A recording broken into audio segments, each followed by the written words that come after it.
something that we introduced in the orientation, actually, with the cup activity, with the man who was holding the cup with the money in it, and a lot of people assume that he was homeless, but actually he was a construction worker going on a coffee run.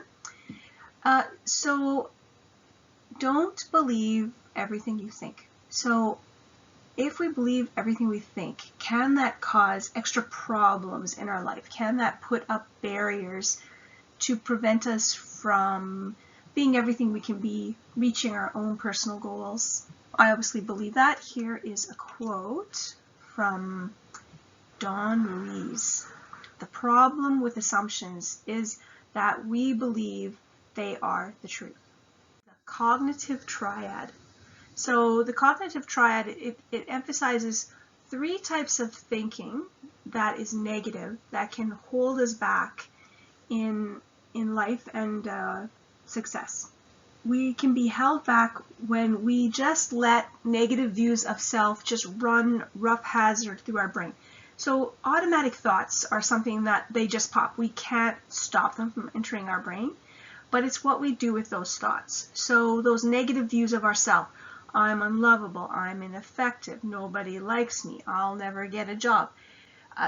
And not just letting those thoughts really saturate our brain, because they do have an impact on our success. You will probably remember the story of Roger Bannister, the first person to run a mile in under 4 minutes. He was the first one to go, our thinking might be wrong.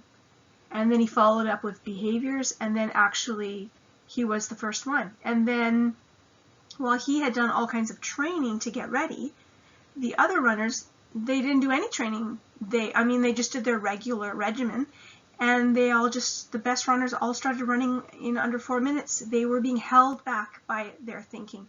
We can be held back by how we think of ourselves.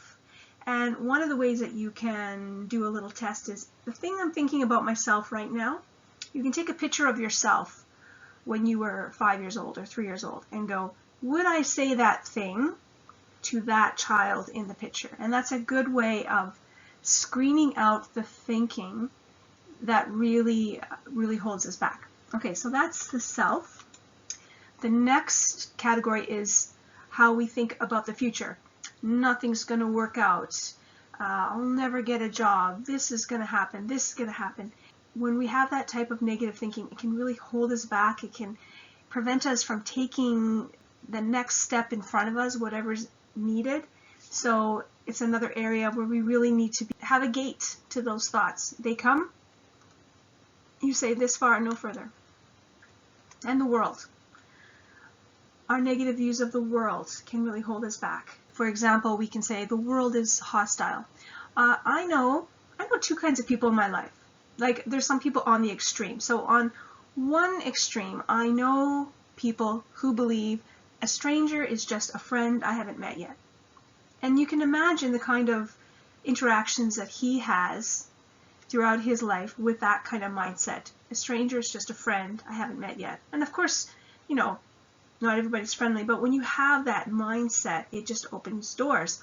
On the other extreme, I know people who believe a stranger is just an enemy I haven't met yet. So this thinking can really change how you navigate life. Wage war on these thinking. Don't just let them come in and run rough hazard. Put them through the test. Do some objective analysis of this thinking. When we don't challenge our negative thinking, we can be like cows in a pasture. When it's time for them to go back to the barn, they all just get into this one row and they make a path because they're all going in that same direction day in and day out. When we are not challenging our thinking, we can just gravitate towards the negative. But when we challenge that negative thinking, we will find our attitudes change, and then our behaviors change, and really we can be more empowered to make the choices in life that we want to make. I have a colleague, and she's from South America, and she worked a job there. She had to work a midnight shift job, and I think it was like a 12-hour shift. It was a really long day. She was also mandated to attend a meeting that was during the day when she should be sleeping, and she had to go to it every day. And at first she was really, really bitter about this. Like, first she's working long hours at night, and then she has to come in and go to this meeting every day. And, you know, she tried to see if they could make an accommodation. They said it was really important that she's at the meetings. So she said to herself, so I really have two choices here. The two choices both involve going to the meeting if I'm going to keep the job. So the first choice is I go to the meetings and I'm miserable. And the second choice is I go to the meetings and I make the best of it. And that's what she decided to do. So instead of just kind of dragging herself to the meeting and being grumpy and bitter, she went with donuts, she went with coffee, she arrived and was making sure that she greeted everybody. And so things really changed for her after that. The circumstances didn't change. She continued to be exhausted, but her attitude was set free, and this was a real game changer for her. So in the next section, there is another PDF for you to download, save to your computer, and or print off. I'd like you to take a look at the PDF. It is examples of distorted thinking. So that negative thinking, the automatic thoughts that can really hold us back.